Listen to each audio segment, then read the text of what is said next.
So welcome back to another rebuild here on NBA 2K25 Next Gen. In today's video, we are back with another episode of our LeBron Era rebuild series, and today it's going to be the Washington Wizards.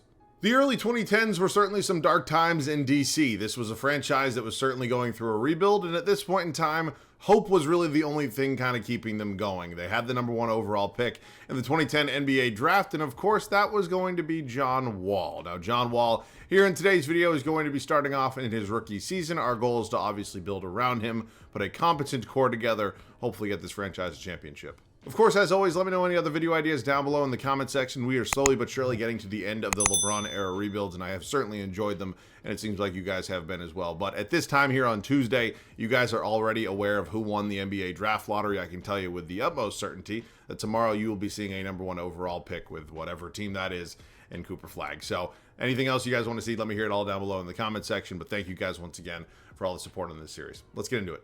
As I mentioned in the intro, the 2010-2011 season was not a fun one in DC. This team ended up with a record of 23-59, and obviously they did not really have an identity at this point. They were just not a good team, and our goal today is to obviously make some moves, hopefully add some star players, and get this team a championship. So let's start out going over the roster, see what we're working with as of now. We'll go position by position, and of course we'll get into a little bit further. So John Wall, technically speaking at this point in time, had not played an NBA game. An 86 overall is incredibly high even for a number 1 overall pick, but John Wall is not actually in 2K, so whoever, put a user-created real mold of John Wall in 2K obviously did not have the rookie version of him. It sucks, but I'd rather do the rebuild with a John Wall than one that 2K would offer me without. So he's going to be really good. It is what it is. I don't wish that I had the 86 overall version of him, but obviously I'm certainly going to take it. Behind him, it's an interesting depth field. You got Gilbert Arenas here. He's 28 years old. Obviously, Agent Zero's best days are mostly behind him at this point. He's still certainly a serviceable NBA player, but given that price tag, he's probably not long for this team. So we'll sort that out eventually. You got Kirk Heinrich in here as well. He's 29 years of age. 2 years, $17 million is certainly not a bad price tag for him. Him and Arenas are similar players, not in terms of how they play, but the overall, the age, everything like that. And then Lester Hudson, I don't know who this is. I'm not going to pretend that I do. The shooting guard spot, one and only player here right now is going to be Nick Young. Nick Young was an absolute bucket back in the day. He's 25 years old, 1 year remaining on his contract. He's an 81 overall. I don't think Nick Young is going to be my future shooting guard come year 3, but I'm certainly not going to rule it out if he does play well. The small forward spot pretty much needs an overhaul completely. We have a 30-year-old Josh Howard here who's probably not going to be long for this team. Al Thornton, who's 26, and then finally I don't know. The power forward spot. Andre Blatch ends up being pretty good. I've had him in a few of these rebuilds, and honestly, he actually plays pretty well. So if he continues to do that, maybe he ends up rocking that starting power forward spot all 3 seasons. Yi Jianlian is a 73 overall, and he's 22 years of age. I think there's some development there. He's an okay NBA player. He's not going to be a star or anything like that. With 22-year-old Trevor Booker, kind of similar boat to Yi here. And then finally, a 20-year-old Kevin Serafin. That is not a name I have heard in a minute. And then finally, the center spot, JaVale McGee, 22 years old. Oh, man. JaVale's not a bad player, though. He's actually one of the higher overall players on this team, and I do think there is a possible world out there where he ends up being my center for a season or 2.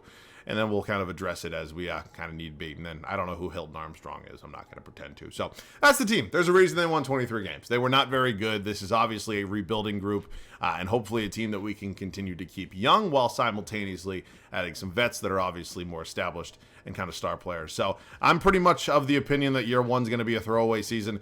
The good news is that we do seem to have all of our draft picks, so don't need to worry about that. But at this point in time, I'd like to strip this thing down as much as I possibly can, kind of just completely bottom out and hopefully go from there.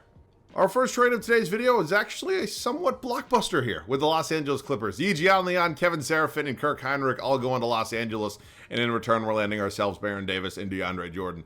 I'm not going to lie to you. I did not anticipate a move this big in terms of, name players. I thought we were going to maybe add some pieces on multi-year contracts that would not necessarily be large contributors, but I know how well DJ's progression goes in these videos. Baron Davis is not a bad backup for John Wall, and ultimately, we're not really giving up anything of significant value. So this is a pretty good move for us. I don't necessarily anticipate it's going to help us win a ton more games here in the immediate future, but I'll take that for a first trade in today's video. So welcome to the team.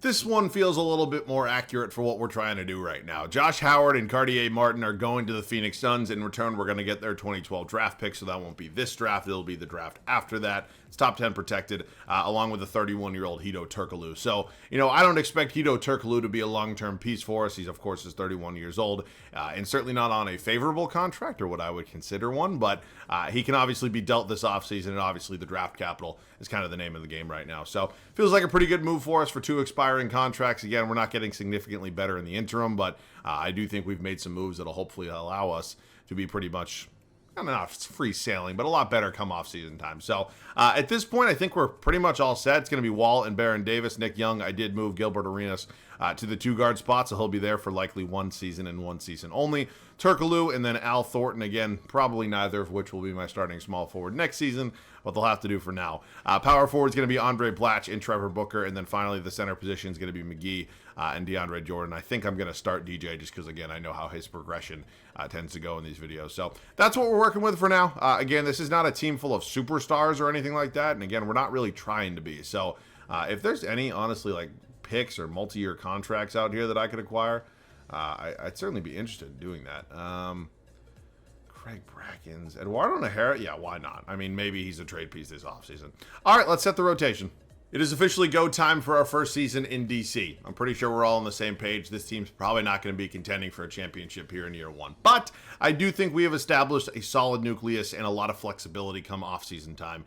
Here's how the 10-man rotation shook out. John Wall, Nick Young going to be our backcourt. Probably no major surprises there. Hedo Turkoglu will be my starting small forward. And it's going to be Andre Blatch and DeAndre Jordan in the front court. Bench unit will be led by Baron Davis. He's taking over 6-man responsibilities. JaVale McGee slides to the backup center spot. Of course, still got Agent Zero. Trevor Booker, and finally Al Thornton rounding out this 10-man rotation. So, this is the team. There's not anything special here. I mean, hypothetically speaking, if everybody on this team was in their primes, I think it would actually be pretty close to a contender, but ultimately that is not the scenario we find ourselves here in today, and I do think this first season, and hopefully going to be the only season of a pretty painful year overall. So, see you guys at the end of year number 1.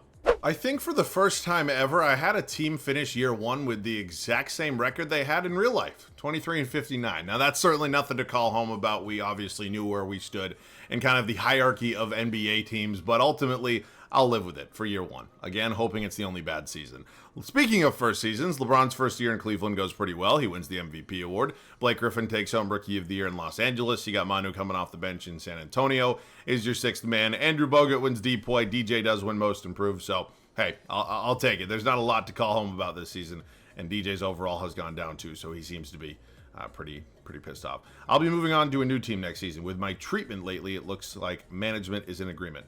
You're the starting center playing 33 minutes a night. What are you pissed about, buddy? Riddle me that. I don't know. Keith Smart, Coach of the Year in Golden State, whoever Keith Smart is. Okay, obviously not a lot of guys on our team are happy.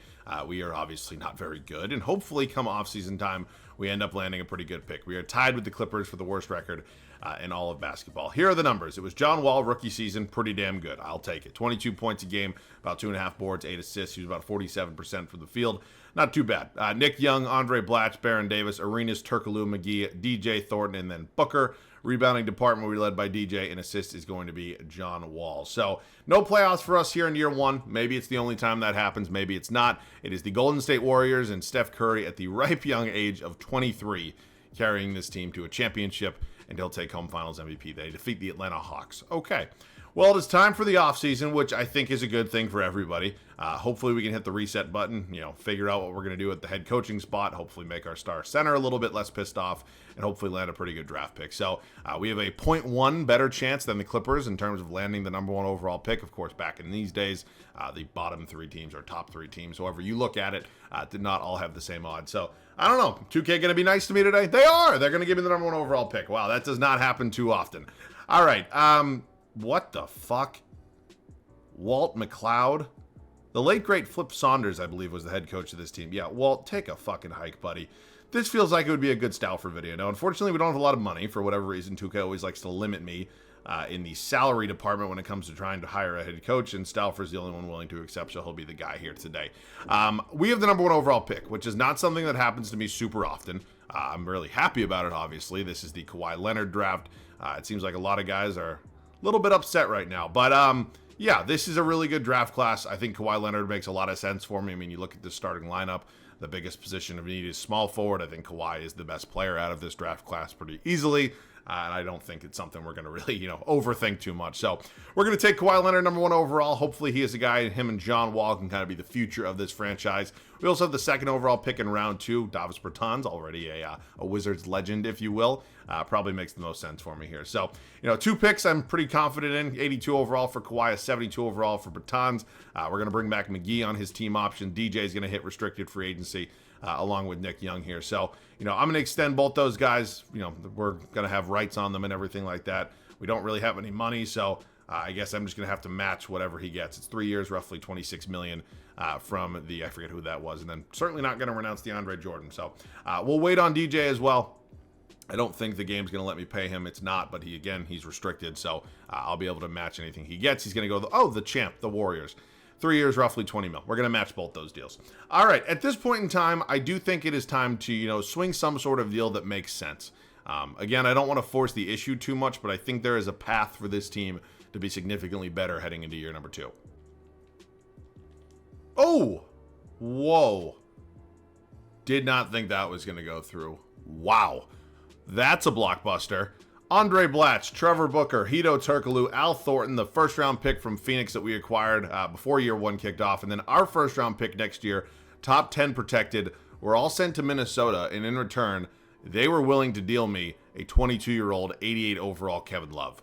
I did not see that one coming. I'm certainly going to say thank you and kind of just run with it, but wow.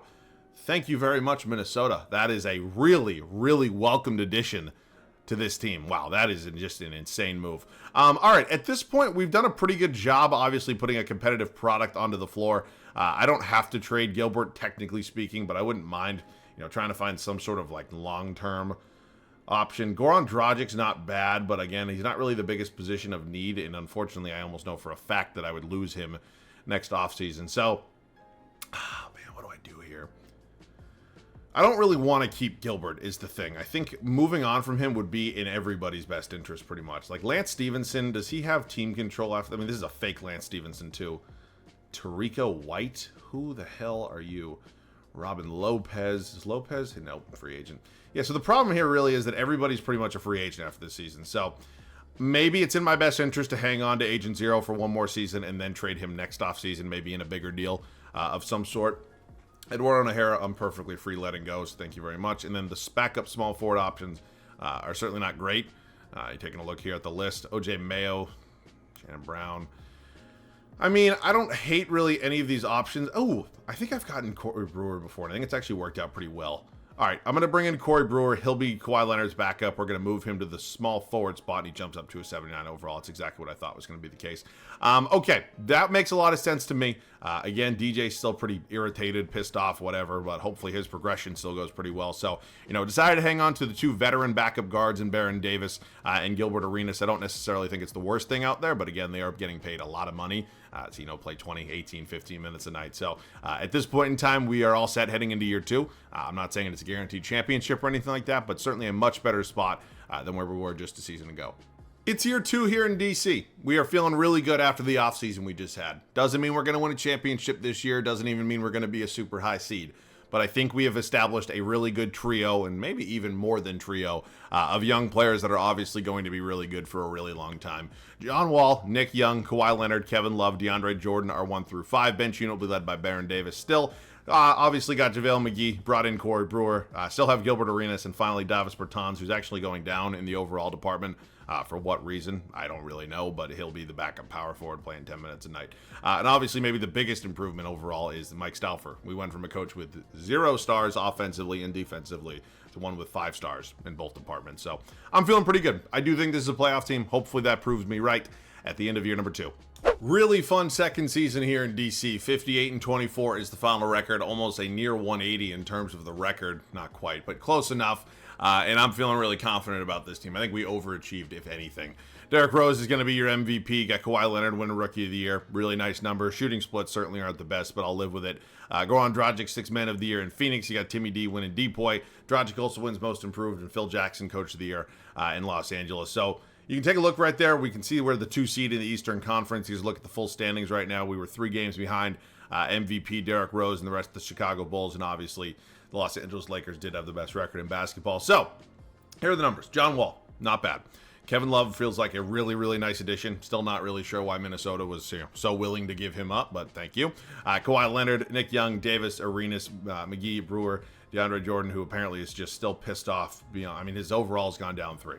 I have no idea what it is, if it's the system, if it's something in 2K. If anybody really knows what it is, because it's happened with a lot of my centers that I've had here in this scenario, this world that I do the LeBron era rebuilds in. I have no idea what it is, but it's really, really fucking annoying. It is the Milwaukee Bucks here in round 1. Brandon Jennings, Corey Maggette, Michael Beasley, Randolph, obviously Andrew Bogut, JJ Barea, Larry Sanders as well. I do confidently say we are the better team. We may be a lot less experienced than that group, but I do think we are better. We're up 3-2 right now against Milwaukee. We end up winning the series in 6. We're moving on to the 6 seed Boston Celtics. Speaking of experience, this is obviously a group with a lot of it. They may even just as a whole be better than us. I don't really think that's that crazy to say. And let's see what ends up happening here in the Eastern Conference semis. We split the first 2 at home, lose game 3 on the road, tie it up 2-2, go up 3-2, and we're in the Eastern Conference Finals, my friends. We're going to be taking on the Chicago Bulls. Obviously, Derrick Rose won an MVP award. There is certainly a competent cast around him, and this is going to be a challenge. There is no denying that. But we do steal the first 2 on the road. They win game 3 on our home floor. We win game 4. Don't blow a 3-1 lead. Thank you. We're in the finals. We're in the finals here, and we are taking on the Oklahoma City Thunder. Russell Westbrook, James Harden, Kevin Durant, Serge Ibaka, Desanya Diop, Landry Fields, Jeff Green, Thabo Sefolosha. The one area that I would say we're significantly better at is the center spot. I would also take Kevin Love over Serge Ibaka, but other than that, I don't think we really have an advantage. So if we want to win this, we got to play good team basketball. No denying that. We are 1-1 right now. We go up 2-1, 2-2, down 3-2. Motherfucker. Back in DC for game 6. Just get me back to Oklahoma City for a game 7. Give me a little bit of hope here, 2K. Okay, I'm feeling pretty good right now. 100 points basically by the time the third quarter ended, and okay, well, that got a lot closer than I really wanted it to. But we win nonetheless, and we are officially heading back to Oklahoma City for a do-or-die Game 7 for both teams. They came out firing. Looks like we're trying to fight back here a little bit. It is a tightly contested affair, and they kind of ran away with it there in that third quarter. Not great. Not great whatsoever. Yeah, they stepped on our throats pretty quickly in that third quarter, and we just never really recovered. They score 143 points in Game 7. Russell Westbrook, your Finals MVP. A disappointing end to a really promising season. I'm not going to hang my hat about that one too much. I do think we have established that we are, for real. We're not just on some sort of Cinderella run. But at this point in time, we obviously need to establish and figure out, oh my God, Minnesota, figure out what it is that we need to change. Because I do think there's maybe 1 or 2 moves that do need to happen. Oh shit, this is the draft. Okay, I thought this was the lottery. We have the 28th pick in round 2. I don't really need it, so thank you very much, Chicago, and then let's just sim to the end of this. We're not going to, make a significant pick. Our first-round pick was in the Kevin Love deal. Obviously, it wasn't super high or anything like that. Wall and Bertans both going to be brought back. Qualifying offers, Kevin Love, JaVale McGee, definitely going to extend both of them those. And here in free agency, not really much for us to do. We don't really have any money, so we're just going to kind of wait here on McGee, on Kevin Love. We'll obviously match everything that both of them get. Kevin Love wants to go to Orlando. Not going to happen. And then finally, JaVale McGee, we're not going to renounce him, and then we'll kind of just wait and see at this point. So McGee, still really can't pay him. So he's just kind of slotted in as our center, our backup center at this point. I don't know if a DeAndre Jordan trade has to happen. I'm not saying 100% it's his morale that's obviously down and hurting this team, but I'm kind of confused for, what is happening here. Because he's a starting center. He's getting paid real money, for this point in time. But it's just not working out for him. I don't know if it's a system thing, but it appears every time something like this happens, it never goes well. So, we have 31-year-old Yao Ming here, but I don't know. I really don't, because I feel like the starting 5 is definitely good enough, and obviously we're going to see some more progression with our younger players. Is there a Nick Young trade out there? It's a possibility, but, we're pretty good with Nick Young. He's kind of doing his job. So, maybe it's a Gilbert Arenas trade. I might consider a few different things. I don't really know at this point. So this may end up being a mistake, but I felt it was too good to pass up on. We're making this deal here with the Los Angeles Clippers. It's certainly not our first blockbuster we've pulled off with them, but I do think it's going to be worth it in the long run. I think it's worth the risk is basically what I'm trying to say. Nick Young, Gilbert Arenas, 2 future firsts, going to Los Angeles. In return, we're getting ourselves Blake Griffin and Eric Bledsoe. Obviously, we have a power forward right now in Kevin Love. I don't know if it's possible to fit them together in the same front court. I do think one of them is going to have to probably play a small ball center, and that's definitely not the best idea in the world, but ultimately it's kind of what we have to work with. So Kevin Love does not go down when you move him to center, so we'll move him there. Blake Griffin will be my starting power forward, and at this point, I think it's kind of what I have to do.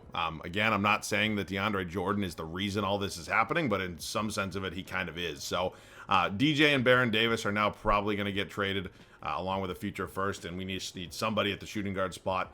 Hopefully there's an elite player out there. Rodney Stuckey's not going to do it. So I have like $20 million to play with in terms of finding myself an upgrade at the shooting guard spot. I'm just trying to see who's out there. Obviously need somebody kind of making real money. Iggy could be a possibility. He is a guy I get from time to time. Certainly wouldn't hate a possible Joe Johnson deal if that's with in the cards. I know this maybe speaking is a bit of an overpay DJ and Baron Davis, but I'd be willing to do it. I think John Wall. I think Joe Johnson really helps this team. Good God. Okay, wow, thank God. Okay, well, this is the squad we're rocking with. I do need to find myself a new backup shooting guard. Obviously, we're still going to wait on JaVale McGee, but I think this is easily the best team we've had to date, and hopefully this is the team that can kind of get me to the promised land. So, waiting right here on Leandro Barbosa. Of course, I'll wait on JaVale McGee, match whatever he gets. If not, he'll accept his qualifying offer, and I'll just see you guys at the start of the final regular season. Third and final season for us here in DC. Last year went to 7 games in the NBA Finals with an absolutely loaded Oklahoma City Thunder team, and this offseason, we decided we need to make some moves. Now, I didn't necessarily anticipate the size of the moves we made, but everything came together, and here's how it's going to look. It's obviously a little risky. Backcourt is John Wall and Joe Johnson. Kawhi Leonard still at my small forward spot. Blake Griffin, obviously, our new starting power forward. And we did end up moving Kevin Love to the center spot, which, again, I understand is really, really risky, but I think it is worth the risk. Eric Bledsoe going to be my 6th man. Of course, JaVale McGee is back. He ended up accepting his qualifying offer. He had no real offers from any teams for whatever reason. Corey Brewer remains my backup small forward, and then obviously brought in Leandro Barbosa. And I'm not really sure what's up with Davis Bertans' overall. It seems like a similar thing to whatever was going on with DeAndre Jordan, but DJ was playing 33 minutes a night as a starting center, but Davis Bertans is playing 10 minutes a night as the backup power forward. So, I understand it a little bit more there, but still, I don't think it should be too big of an issue. But obviously, it is a little bit risky. So we'll find out together at the end of the third and final regular season. We had a really great season. Maybe the greatest ever. Definitely the greatest ever. 75-7 is going to be the final record, and obviously we are looking for that championship, and we're feeling pretty good about our chances of that at this point in time. So, the regular season was great. That's all fine and well, but it is championship time here in DC. Russell Westbrook's going to be your MVP, coming off of Finals MVP, of course. Anthony Davis, your Rookie of the Year in Minnesota. You got Eric Bledsoe winning 6th Man of the Year for us, so pretty cool to see. Dwight Howard wins DPOY. Jeremy Lin, Most Improved. Mike Stauffer, Coach of the Year, of course, 75-7. So the best record in the history of basketball officially now belongs to the Washington Wizards. Of course, we still have to go out and kind of cap this thing off with the championship. So the scoring output was obviously, pretty well spread out. Kind of makes sense just considering what this team looks like and how they, put together, especially in the starting 5. But you guys know me. I don't really care who does what as long as we're winning. So Celtics first round, definitely not the easiest matchup in the world. They are a battle-tested team. We are a little bit younger, but we did beat them last year, and we're obviously better now. So that is a sweep. Moving on to the Miami Heat now, who have actually not yet represented the Eastern Conference as far as I can remember in these NBA playoffs. So in terms of Eastern Conference winner, Pat Beverly is their new point guard. Jamario Kramer is their center. Obviously, the big 3 are still intact, but I don't know. As a whole, we might be better. They definitely have the best player in the series. I think we're a more complete team, and we win in 5. And it is the Toronto Raptors who, oh my God, added Chris Paul. They've certainly made some upgrades. It's a solid squad. I don't know if we're better, but I do think we are a little bit more well-rounded. We are down 2-1, though. We tie it up at 2-2. We go up 3-2. We're on to the NBA Finals, and we are running it back from last year. This Oklahoma City team is still really damn good. There is no denying that. We have obviously upgraded, and hopefully it is enough to the point where we can beat this Thunder squad. We win the first 2 at home, lose Game 3, lose Game 4, win Game 5, and we are back in OKC and hopefully not going to get blown out. I would just like to have a shot to get some gameplay, and oh boy, these guys aren't serious. I'm being trolled. Once again, going to Game 7 here with the Thunder squad. At least it's on our home floor this time. Can we get it done? Can we not come out flat, please? I would like to win this one and not have to worry about not winning a championship here today. All right, really good third quarter. It's kind of the exact opposite of what happened last year. We actually got stomped in the third quarter last year. We kind of stomped them in the third quarter this year.